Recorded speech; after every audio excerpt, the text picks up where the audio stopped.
अस्सलाम वालेकुम, my name is doctor Nimra Ahmed और आज हम पढ़ेंगे hypersensitivity type 3। It is also called immune complex mediated hyper sensitivity.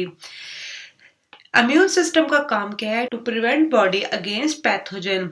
जब भी बॉडी में एंटीजन एंटर होता है तो बॉडी का इम्यून सिस्टम क्या करता है? उसे प्रोटेक्शन प्रोवाइड करता है एंटीजन को किल करके और बॉडी सेल की प्रोटेक्शन करके। लेकिन हाइपर सेंसिटिव पेशेंट में क्या होता है कि ये जब एंटीजन बॉडी में एंटर होता है तो इम्यून सिस्टम बजाय इसके एंटीजन को किल करे उस एंटीजन के साथ मिलकर बॉडी के ही सेल को डिस्ट्रक्शन करना शुरू कर देते हैं।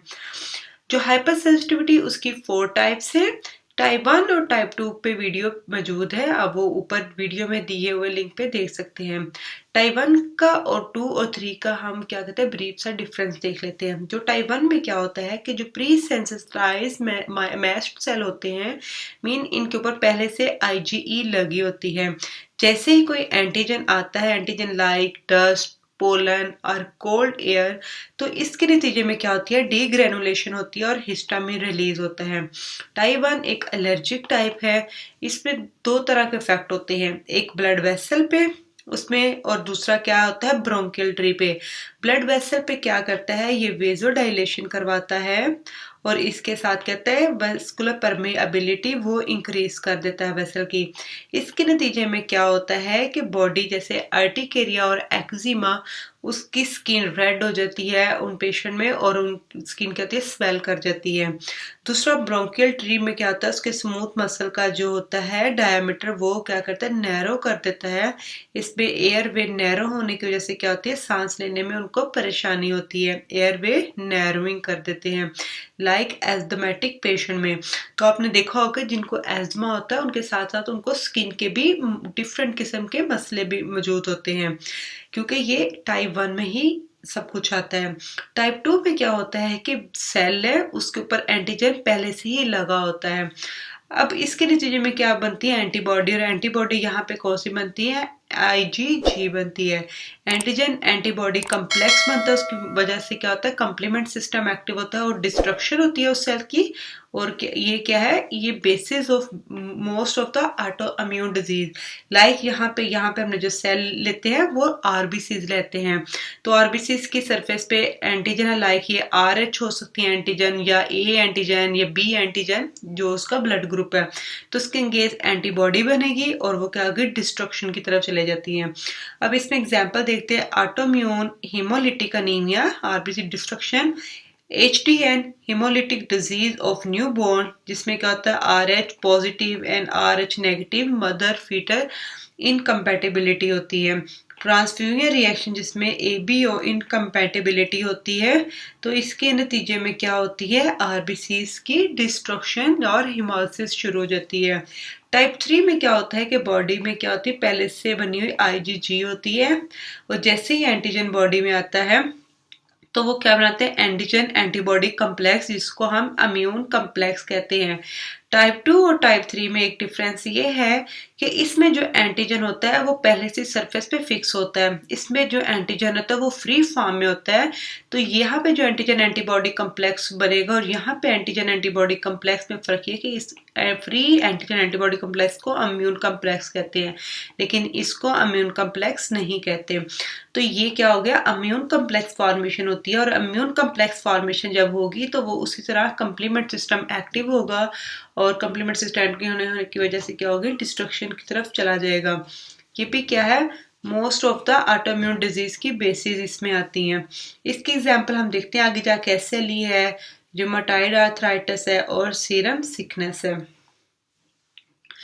अब टाइप 3 हाइपर सेंसिटिविटी के की फीचर देखते हैं। इसमें हम देखा था कि एंटीजन एंटीबॉडी कम्प्लेक्स या जिसे इम्यून कम्प्लेक्स ये चीज़ है। तो हम एंटीबॉडी देखते हैं, ये क्या होती है? फ्री सॉल्युबल फॉर्म में होती है और आईजीजी होती है मोस्टली और समटाइम आईजीएम भी होती है। अब एंटीजन देखते हैं, एंटीजन इसमें क्या है? फ्री फॉर्म है एंड सॉल्युबल, सरफेस के साथ अटैच नहीं होते। अब एंटीजन दो तरह की होती है, या तो एक्सोजीनियस होगी या एंडोजीनियस होगी। एक्सोजीनियस का मतलब क्या है? फॉरेन है, मीन के पैथोजन या पैथोजन का कोई पार्ट हो सकता है। एंडोजीनियस मीन ये हमारे सेल्फ एंटीजन होगी, मीन हमारी बॉडी के सेल का या किसी मॉलिक्यूल का पार्ट होगा, लाइक डीएनए या डीएनए का fragment, nucleoprotein, glycoprotein, or protein. अब इसकी एग्जांपल हम यूँ देखते हैं कि एसएलई होगी या रूमेटाइड आर्थराइटिस हो गया, इसमें क्या होता है एंडोजीनियस एंटीजन होता है, डीएनए, ग्लाइकोप्रोटीन और न्यूक्लियोप्रोटीन। वो जब बॉडी में उसको फॉरेन एंटीजन के तौर पे इम्यून से रिकॉग्नाइज करेगा और बॉडी में क्या आईजीजी एंटीबॉडी बनाएगा। और इसी तरह अगर हम एक्सोजीनियस की बात करें तो इसमें क्या होता है पैथोजन, और इसकी example reactive arthritis, post streptococcal glomerulonephritis. इसमें क्या होता है कि जब पैथोजन बॉडी में एंटर होता है तो बॉडी में लाइक थ्रॉट इन्फेक्शन करवाएगा, तो बॉडी का इम्यून सिस्टम उस पैथोजन को तो किल कर देगा, थ्रॉट इन्फेक्शन भी रिजॉल्व हो जाएगा, लेकिन वो एंटीजन जाके वो एंटीजन क्या करेगा फॉरेन के तौर पे एक्ट करेगा और यहाँ पे डिपॉजिट हो जाएगा, और वहाँ पे क्या होगा डिस्ट्रक्शन शुरू हो जाएगी ज्वाइंट पे और किडनी पे। इसकी डिटेल आगे जाकर मैं बताती हूँ किस तरह ये होता है। मैकेनिज्म, 3 मैकेनिज्म है टाइप 3 हाइपर सेंसिटिविटी के। First one immune complex formation, number 2 immune complex deposition, और इम्यून कॉम्प्लेक्स में क्या होता है मीडिएटेड टिश्यू डिस्ट्रक्शन। सबसे पहले हम फेज 1 देखते हैं, इसमें क्या होते हैं immune complex formation. Type 3 hyper sensitivity है जिसको हम immune complex mediated hyper sensitivity कहते हैं। इसमें सबसे पहले क्या होता है फॉर्मेशन इम्यून कॉम्प्लेक्स की। इम्यून कॉम्प्लेक्स क्या है एंटीजन एंटीबॉडी कॉम्प्लेक्स। ये बॉडी में क्या फ्री एंटीजन है जो कि सॉल्युबल है, ये एंडोजीनियस भी हो सकता है या एक्सोजीनियस। इसको देख के बॉडी में क्या बनते हैं प्लाज्मा सेल बनते हैं। प्लाज्मा सेल ये एंटीबॉडी आईजीजी बनाएंगे। प्लाज्मा सेल क्या है differentiated and mature B cell जो कि कहाँ होते हैं लिम्फ नोड में होते हैं। ये एंटीजन एंटीबॉडी आपस में मिलकर क्या बनाते हैं कम्प्लेक्स बनाते हैं। जैसे कि पहले बताया कि टाइप 2 जो कि टाइप 2 में क्या होता है कि ये एंटीजन सरफेस पे होता है, इसके अगेंस्ट एंटीबॉडी और डिस्ट्रक्शन करवा देते हैं। ये हमारी क्या होगी फेज 1 कंप्लीट। अब दूसरा क्या है ये एंटीजन जो इम्यून कम्प्लेक्स बना है फॉर्मेशन के बाद डेपोजिशन होनी है। तो इसमें क्या होगा नॉर्मली क्या होता है कि ये इम्यून कम्प्लेक्स स्मॉल अमाउंट पे नॉर्मली भी बॉडी के अंदर बनता है, लेकिन वो क्या होता है क्लियर हो जाता है सर्कुलेशन में। कैसे फेगोसाइटोसिस में एंटीजन एंटीबॉडी कम्प्लेक्स बनेगा और ये आगे से क्या कर देगा एक्टिव कर देगा कंप्लीमेंट सिस्टम को, कंप्लीमेंट कैस्केड को। कंप्लीमेंट कैस्केड अगर न्यूट्रोफिल को अट्रैक्ट करेंगे और न्यूट्रोफिल आके क्या आगे फेगोसाइटोस कर देंगे, इनको खा जाएंगे, तो ये बॉडी से क्लियर होता रहता है। या C3b प्रोटीन बनती है कंप्लीमेंट सिस्टम, वो इनको क्या कहते हैं फेगोसाइटोसिस करवा देती है। लेकिन होता क्या है जो हाइपर सेंसिटिविटी वाले पेशेंट है उनमें क्या होता है कि ये इम्यून कम्प्लेक्स एक सर्टेन साइज अगेन अचीव कर लेता है जिसकी वजह से वो फेगोसाइटोज नहीं हो पाता। मीन इसमें क्या होता है स्मॉल एंड सॉल्युबल फॉर्म में बनता है इम्यून कम्प्लेक्स, इसमें लार्ज एंड इनसॉल्युबल फॉर्म में होता है। तो न्यूट्रोफिल क्या करते हैं आते हैं लेकिन इन्हें फेगोसाइटोस नहीं कर पाते। न्यूट्रोफिल बार बार ट्राई तो करते हैं तो लेकिन जब वो नहीं फेगोसाइटोस कर पाते तो वो क्या होता है फ्रस्ट्रेट हो जाते हैं, उसे न्यूट्रोफिल फ्रस्ट्रेट कहते हैं। तो जो फ्रस्ट्रेट न्यूट्रोफिल वो क्या हो गए जब उसे नहीं खा पाते तो गुस्से में वो क्या करते हैं उसके अंदर टॉक्सिक मटेरियल होता है, तो उनके पास सेकंड क्या होता है कि वो अपना टॉक्सिक मटेरियल क्या कर दे रिलीज कर दे। अब वो क्या करें टॉक्सिक मटेरियल जब रिलीज करते हैं तो अब ये इसके साथ क्या होगा जो टिश्यू होंगे जहाँ पे ये डिपॉजिट होगा उसकी डिस्ट्रक्शन भी स्टार्ट हो जाएगी। ठीक है, तो ये डिस्ट्रक्शन एंड डेपोजिशन होगी। अब जहाँ जहाँ पे होगा लाइक ये वेसल के अंदर तो वेस्कुलाइटिस, ज्वाइंट के अंदर तो आर्थराइटिस, किडनी के अंदर तो ग्लोमेरुलोनेफ्राइटिस और स्किन के अंदर तो रैश वगैरह बनेंगे। अब ये होगी सेकेंड। अब थर्ड फॉर्म में हमने देखा था थर्ड जो फेज इसमें इन्फ्लेमेशन एंड टिश्यू डिस्ट्रक्शन होगी किस तरह इम्यून कम्प्लेक्स में न्यूट्रोफिल मीडिएटेड। हम यहाँ पे एग्जांपल लेते हैं ब्लड वेसल की। ब्लड वेसल की एग्जांपल ये है उसके अंदर क्या है कि एंटीजन एंटीबॉडी कम्प्लेक्स आया वो आके यहाँ पे डिपॉजिट हो गया। एंटीजन एंटीबॉडी डिपॉजिट होगा तो हमारी बॉडी का जो कॉम्प्लीमेंट सिस्टम है वो कंसिस्ट होता है 9 प्रोटीन पे C1 to C9। Liver produce करता है किसी पैथोजन या इन्फ्लेमेशन के रिस्पॉन्स में। अब ये इनएक्टिव फॉर्म में होगा। अब इनको एक्टिव करने के डिफरेंट मैकेनिज्म होते हैं क्लासिकल, लैक्टिन और अल्टरनेटिव। कौन कौन से क्लासिकल, लैक्टिन और अल्टरनेटिव पाथवे। अब जो एंटीजन एंटीबॉडी कम्प्लेक्स की वजह से पाथवे स्टार्ट होता है वो कौन सा होता है? Classical pathway. क्लासिकल पाथवे कहाँ से उसका इनिशियल स्पार्क कौन सा है? C1। लाइक यहाँ पे एंटीजन एंटीबॉडी कम्प्लेक्स के साथ C1 प्रोटीन लगेगी और वो आगे क्या कर देगी? कंप्लीमेंट सिस्टम को एक्टिव कर देगी। ठीक है, ये C1 है। तो कंप्लीमेंट सिस्टम जब एक्टिव होगा तो इसके नतीजे में वेरियस प्रोडक्ट बनेंगे, यहाँ लाइक C3A एंड C5A।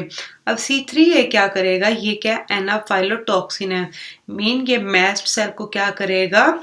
उसकी डीग्रेनुलेशन करवाएगा और हिस्टामिन प्रोड्यूस करेगा, और हिस्टामिन क्या करवाता है? वेस्कुलर परमेबिलिटी इंक्रीज कर देता है। दूसरा क्या? C5A। C5A क्या? कीमोटैक्सिस है। कीमोटैक्सिस मीन ये न्यूट्रोफिल को लेकर आएगा उस साइड पे, जैसे कि पहले बताया कि न्यूट्रोफिल उन्हें उस एंटीजन एंटीबॉडी कम्प्लेक्स को फेगोसाइटोज करने की कोशिश करेगा, लेकिन उसके अटेम्प्ट हर दफा फेल हो गए। वो फ्रस्ट्रेट होकर क्या करेगा? आपके अंदर के टॉक्सिक जो मटेरियल वो रिलीज कर देगा, like lysosomal enzyme and reactive oxygen species. इसके नतीजे में क्या होगा कि जो वेसल या जहाँ पे वो डिपॉजिट हुआ होगा उस सेल की भी डिस्ट्रक्शन शुरू हो जाएगी। ठीक हो गया। अब ये मैकेनिज्म जहाँ जहाँ डिजीज पड़ेगी ये सेम न्यूट्रोफिल के साथ मिलके ये डिस्ट्रक्शन करवाएगा। अब टाइप 3 और टाइप 2 में एक फ़र्क ये भी है कि यहाँ पे कंप्लीमेंट लार्ज अमाउंट में यूज़ होता है, टाइप 2 में स्मॉल अमाउंट में यूज़ होता है। क्लिनिकल मैनिफेस्टेशन में क्या है? एक लोकलाइज्ड हो सकती है, एक सिस्टेमिक। लोकलाइज्ड में क्या है? जहाँ पे एंटीजन आएगा वहीं पे एंटीबॉडी उसके साथ मिलेगी, एंटीजन एंटीबॉडी उसी साइड पे डिपॉजिट होगी। Mean damage is limited to where immune complex first deposit. Systemic में वो इम्यून कम्प्लेक्स क्या हो जाएगा? डिस्टल जाएगा और वेरियस साइड पे डिपॉजिट होगा। इसकी एग्जांपल हम लोकलाइज की आर्थस रिएक्शन और सिस्टेमिक में सीरम सिकनेस देखेंगे। आर्थस रिएक्शन एक लोकलाइज टाइप है और ये क्या होती है? वैक्सीन। जब क्योंकि इन दोनों में एंटीजन जो बॉडी में एंटर होगा उसके बाद एंटीबॉडी उसके साथ मिलेगी, इम्यून कम्प्लेक्स बनेगा और ये रिएक्शन होगा। तो ये क्या होती है? आफ्टर वैक्सीनेशन होती है, और ये भी क्या होती है? आफ्टर वैक्सीनेशन होती है। ये लोकलाइज है और इसमें injecting a vaccine like vaccination normally हर एक में नहीं होता, बल्कि ये किन में होता है? जो प्री सेंसिटाइज लाइक जिनमें पहले से आईजीजी होती है, जैसे कि टाइप 3 हाइपर सेंसिटिव पेशेंट में, तो उनमें ये आर्थस रिएक्शन हो जाता है। वो क्या होता है कि pain, swelling, redness and oedema हो जाता है, लाइक ये आप देख सकते हो ये इस तरह। और ये किन किन वैक्सीनेशन के बाद होता है? डिप्थीरिया, टेटनस और कोविड-19 वैक्सीन में भी ये देखा गया है। सीरम सिकनेस में क्या होता है? सीरम होता है सीरम जिसमें एंटीबॉडी होती है। हम कोई सीरम यूज करते हैं किसी खास डिजीज के अगेंस्ट, लाइक स्नेक बाइट हुआ है तो उसमें हम क्या करेंगे? सीरम यूज करेंगे जिसमें एंटीवीनम एंटीबॉडी होती है। ठीक है, ये लाइक ये मैंने मेडिसिन इंजेक्शन बनाया जिसके अंदर हमने एक सीरम लिया है जिसके अंदर क्या है? एंटीवीनम एंटीबॉडी है। तो ये तो इसमें क्या होता है कि ये जो एंटीबॉडी है, जो प्री सेंसिटाइज पेशेंट हो गए, वो इस एंटीबॉडी जब हम एंटर करेंगे उसकी रिकवरी के लिए उस पेशेंट की, तो ये एंटीबॉडी जब एंटर होगी तो उस पेशेंट का जो इम्यून सिस्टम होगा वो रिकॉग्नाइज करेगा ये कोई फॉरेन एंटीजन है, तो वो इसके अगेंस्ट ही एंटीबॉडी बना देगा और उसकी वजह से सिकनेस स्टार्ट हो जाएगी। तो इसलिए इसे सीरम सिकनेस कहते हैं। तो ये भी क्या होती है? ये भी क्या होती है? आफ्टर वैक्सीनेशन होती है, और जब हम ये देते हैं उसके 1 to 2 वीक्स के बाद, मीन ये जब हम एंटीबॉडी एंटर करते हैं जिसको इम्यून सिस्टम एंटीजन के तौर पर रिकॉग्नाइज करता है, उसके बाद 1 to 2 वीक्स के बाद इसके अगेंस्ट एंटीबॉडी प्रोड्यूस होती है और ये सिकनेस आना शुरू हो जाती है। इसमें फीवर होता है, बॉडी में रैश बनते हैं, किडनी में इफेक्ट होता है, लिम्फ नोड, इसके अलावा जॉइंट में आर्थ्रालजिया और मसल में मायल्जिया भी होता है। अब सीरम सिकनेस को अब ये डायग्राम देख सकते हैं कि इसमें क्या होगा? सिस्टेमिक मैनिफेस्टेशन, इसमें लोकल हो रही थी और इसमें सिस्टेमिक मैनिफेस्टेशन हो रही डिफरेंट साइड पे। अब सीरम सिकनेस को हम डिटेल के साथ देखते हैं। सीरम सिकनेस के जैसे कि मैं पहले बताया, इसमें हम सीरम यूज करेंगे और वो आगे क्या करेगा? सिकनेस काज करेगा। अब सबसे पहले जो हम ह्यूमन को स्नेक बाइट होता है उसके लिए जो मेडिसिन तैयार करते हैं वो कैसे तैयार होती है? ये स्नेक है, इसने एक हॉर्स को बाइट किया है तो इसके जो वीनम है वो क्या है? एक एंटीजन है। इसके अंदर क्या है? ये एंटीजन इसने एंटर किया, तो यहाँ पे हॉर्स के अंदर क्या कुदरती पावर है कि वो एंटीवीनम एंटीबॉडी बनाता है। अब इस एंटीबॉडी को हम कलेक्ट कर लेते हैं और एज अ मेडिसिन यूज करते हैं ह्यूमन पर्पस के लिए, use as antitoxin for human snake bite. अब जब किसी इंसान को स्नेक काटेगा तो हम इसको यूज करेंगे एज अ रेमेडी। एंटीवीनम एंटीबॉडी या एंटीटॉक्सिन हम इसके अंदर इंजेक्ट करेंगे। अब जब ये इंजेक्ट करेंगे तो ये क्या होगा, बॉडी का इसका जो प्री सेंसिटाइज होगा वो इस एंटीबॉडी को एज अ फॉरेन एंटीजन लेगा और इसके अगेंस्ट एंटीबॉडी बनाएगा, जिसे हम कहेंगे antibody against antivenom antibody 1 to 2 weeks के बाद। और ये आपस में मिलकर क्या बनाएंगे, इम्यून कम्प्लेक्स लाइक ये एंटीजन एंटीबॉडी कम्प्लेक्स बन जाएगा और ये वेरियस साइट पे डिपॉजिट होगा।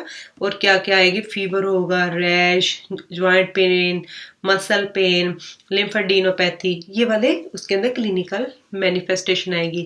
अब एक इससे सिमिलर एक मैनिफेस्टेशन है जिसका नाम है सीरम सिकनेस लाइक रिएक्शन या SSLR। अब ये किन में होता है, मेडिसिन कुछ लेने से या कुछ इन्फेक्शन लेने से, लाइक हेपेटाइटिस बी या मेडिसिन में पेनिसिलिन और मोनोक्लोनल एंटीबॉडी, उसमें भी ये सीरम सिकनेस लाइक ये क्लिनिकल मैनिफेस्टेशन आती है, इसलिए इसका name serum sickness like reaction रखा गया। अब कौन कौन सी डिजीज होती है टाइप 3 की वजह से, SLE, rheumatoid arthritis, reactive arthritis, पोली आर्थराइटिस नोडोसा और पोस्ट स्ट्रेप्टोकोकल ग्लोमेरुलोनेफ्राइटिस। अब हम सभी को थोड़ा थोड़ा पढ़ लेते हैं। SLE में क्या होता है कि इसमें जो एंटीजन होता है, सेल्फ एंटीजन होता है, एंडोजीनियस होता है, लाइक क्लॉटिंग फैक्टर, DNA या न्यूक्लियोप्रोटीन, उसके अगेंस्ट क्या होती है, एंटीबॉडी बनती है।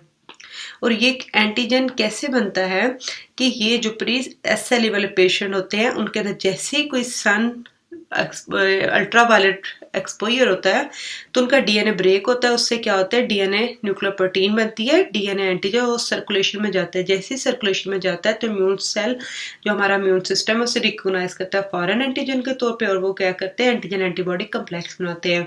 और ये एंटीजन एंटीबॉडी कम्प्लेक्स जहाँ पे डिपॉजिट होगा, जैसे कि हमने एग्जाम्पल एक वेसल की देखी थी, वहाँ पे न्यूट्रोफिल आते हैं और उसको क्या करते हैं, टॉक्सिन रिलीज करते हैं, फर्दर उसका डिस्ट्रक्शन करवाते हैं।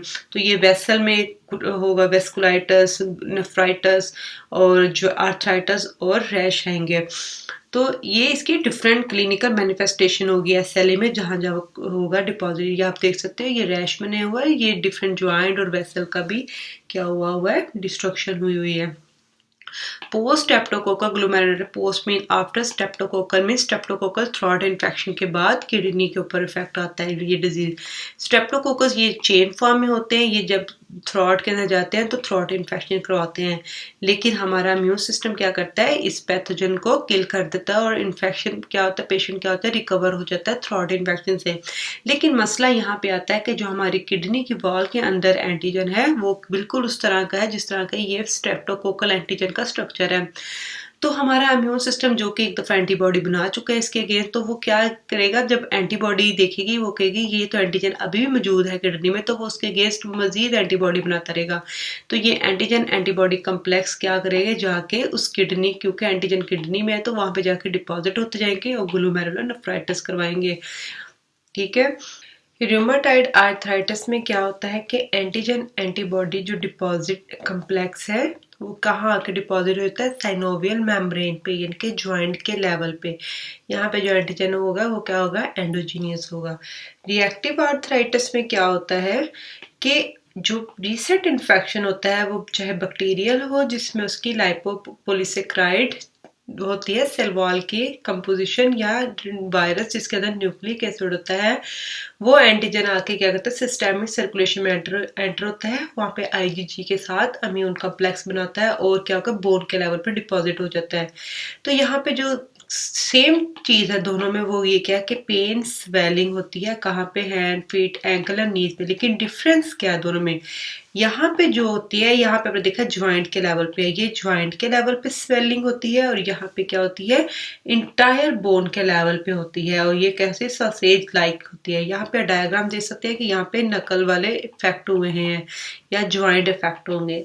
लेकिन जो रिएक्टिव आर्थराइटिस में थ्रू आउट फीट या हैंड या टोज पूरे का पूरा वो हिस्सा इन्वॉल्व होगा बोन का, सिर्फ ज्वाइंट ही नहीं, ज्वाइंट के साथ दूसरा हिस्सा भी इन्वॉल्व होंगे। पोली आर्थराइटिस नोडोसा पहले के नाम से इंडिकेट हो रहा है, poly mean many, arthritis mean artery itis कहते हैं इन्फ्लेमेशन को, आर्टरी का इन्फ्लेमेशन। नोडोसा कहते हैं नॉट्स या बीड्स को। मेन इसमें वेसल क्या होगी, कहीं डायलेट फॉर्म में होगी, कहीं कंस्ट्रिक्ट फॉर्म में होगी, इस तरह बीड्स फॉर्म में होगी, तो उसे कहते हैं नोडोसा। तो ये क्या होगी, इसमें आर्टरी मैनी का मीन क्या है, स्मॉल एंड मीडियम साइज की क्या हो जाती है, इन्फ्लेमेशन। अब वो जिस ऑर्गन की आर्टरी इफेक्ट होगी वहां पे मैनिफेस्टेशन आएगी, वो स्किन होती है, गट, किडनी, हार्ट, क्योंकि यहाँ इस तरह है तो वो क्या करेगा, उस एरिया की ब्लड वेसल को क्या करेगी, ऑक्सीजन को कंप्रोमाइज करेगी और उसकी वजह से नेक्रोसिस होगी, डैमेज होगा वो ऑर्गन। अब इसमें जो एंटीजन है वो क्या होगा, कोई ड्रग, वैक्सीन या कोई इन्फेक्शन हो सकता है, यानी कि एक्सोजीनियस आ रहा है। इसके डायग्राम आप देख सकते हो कि यानी कि ये स्किन वाले एरिया की वेसल अफेक्ट हुई है, कुटेनियस, तो उसमें ये नेक्रोज आपको ही नजर आ रहा है, part necrose. Thank you so much. उम्मीद है आपको मेरी वीडियो पसंद आई होगी। अगर आपको पसंद आई है तो प्लीज़ मेरी वीडियो को लाइक करना और इस चैनल को सब्सक्राइब करना मत भूलिएगा।